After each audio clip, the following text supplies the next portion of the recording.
Yeah, it's concerning to me that more people don't understand actually what our system of governance is. The Constitution is a fairly general document, and what its defining features are that it's about preserving freedom and preserving individual rights and moving away from a big government-controlled operation to a self-governance operation. That was the whole point, is the people wanted to have their ability to govern themselves. And this has always been the enduring question throughout this country. And I think our biggest test was the Civil War, where Lincoln, one of the things that he defined was, can we save our republic, which is where we are now, but can we be self-governing?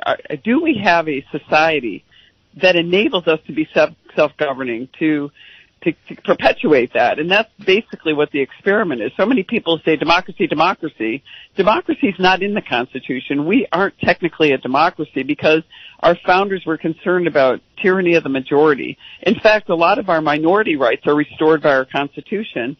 And I say rights because the individuals have rights, and that's why the people have rights, and that's what the Constitution, constitutional rights have been restored mostly by this really extraordinary term of the U.S. Supreme Court, the first being the Bruin decision, which gave citizens, again, this is a New York case, as you've talked about, and I'm sorry I didn't get to hear the Assemblyman talk about it, but I know they're both strong Second Amendment advocates. This is a fundamental right. This isn't, this is very different than the abortion case. The Second Amendment is a right to keep and bear arms, and it shall not be infringed.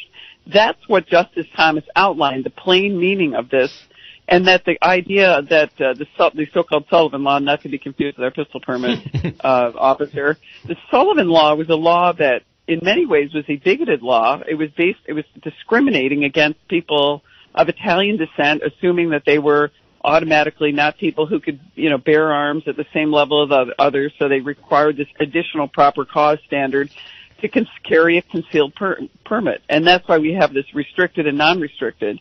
And basically one of the novel approaches that I took in the brief, that I wrote, and was joined by 175 of my colleagues who worked with a law firm out of Virginia, was to approach the Sullivan Law as basically, creating a second class of citizens based on their ethnicity or based on their race. And Justice Thomas spent 2 pages talking about why the Sullivan Law needed to be overturned and why the right to keep arms was not limited to bearing them only in your home. You had to bear them for self-defense outside of your home. Otherwise, you're not walking around with a gun in your hand and you're in the safety of your home, theoretically. So that's why Kathy Hochul doesn't understand the Second Amendment, although I will say she once had an A rating from NRA when she was running in a Republican district for Congress back, I think it was about almost 10 years ago, a little over 10 years ago. And so now all of a sudden she is ceding to the far left and to the people who don't understand our constitutional system, who believe in communism and authoritarianism and believe in government control. So therefore, she doesn't understand that in order to bear arms and to protect yourself, you have to be outside of your home.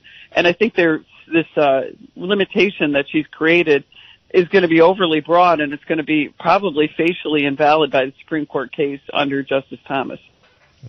What about the requirement that people have to get tested or have to take a test every 3 years to maintain their license? That seems to me to be an onerous burden to place on people to maintain exercise their Second Amendment right. What do you think about that? Again, it's absurd because this is all they can do to control people and to manipulate people and make themselves feel good by going, and we passed a bunch of laws, so therefore we're not going to have any more gun violence. Well, all you're doing is attacking law-abiding gun owners. You see, so many of these cases. We have the SAFE Act that stopped the Buffalo killer. We have all kinds of cases or laws that have been put in place in New York that don't stop these crimes from happening. And that's why we just really need to look at the underlying cause and not, the weapon that's used. We have a lot of violent crime that's committed with knives, with people using bats and all kinds of dangerous instruments, box cutters in 9/11. There was a famous case in Waukesha, Wisconsin, where the guy, ran into a parade with a gun. We have this horrible situation, obviously, on July 4th that was using a gun. But there's so many things to me that they're not looking at. And if we just continue to restrict the rights of law-abiding gun owners, you're not going to see these things end until we address root causes. And I know another issue as well that we want to talk about, and it's in the headlines every day, as well as abortion and the gun rights, is the gas prices and energy issues, and the administration's efforts and the Democrats' efforts to move the economy and our nation more toward clean energy and getting off of fossil fuels. So one issue, just your reaction to this, because I think it's interesting, and I don't know if it's being overplayed or if there's some explanation for it, but there's news reports as President Biden has said that he's releasing millions of gallons of oil from our strategic petroleum reserve to try to help the oil prices go down, while he's also demanding that gas companies do that as well, that they curtail or give back some of their profits, I think, to a degree so that it can help average Americans. At the same time he's doing that, apparently there's news reports of 5 million of these strategic oil reserves being sent to places like overseas to China and parts of Europe and India. And obviously that's not helping domestically us, or at least I don't think there's a response that it would help us domestically. But what's your reaction to the fact that President Biden is releasing these strategic oil reserves to claim to help the United States in the gas prices, yet sending it overseas? First of all, I've heard people call for his impeachment over this, just because it's just it's so stupid it seems intentional. It's intentionally harming Americans. I put that out on Twitter yesterday. It's stunning to me that we have, the ability to be energy independent, which was driving our economy. The energy drives our economy. If we want to have a modern, prosperous, civilized society, energy is critical. And New York State, by the way, is going into a dark place with our energy illiteracy, driven by Kathy Hochul. I just don't know if Kathy Hochul's from Western New York.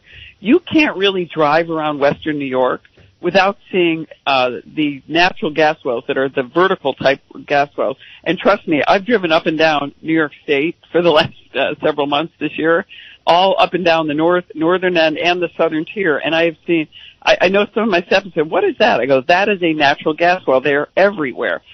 Western New York is powered by a lot of these vertical natural gas wells. We have a lot of permitted wells in the state. Many of them have been tapped out. We have an enormous potential, so they're just cutting off our ability to be energy independent. And Biden, I don't know if he doesn't understand it or refuses to, or whoever the shadow government is behind him, they refuse to understand how critically important energy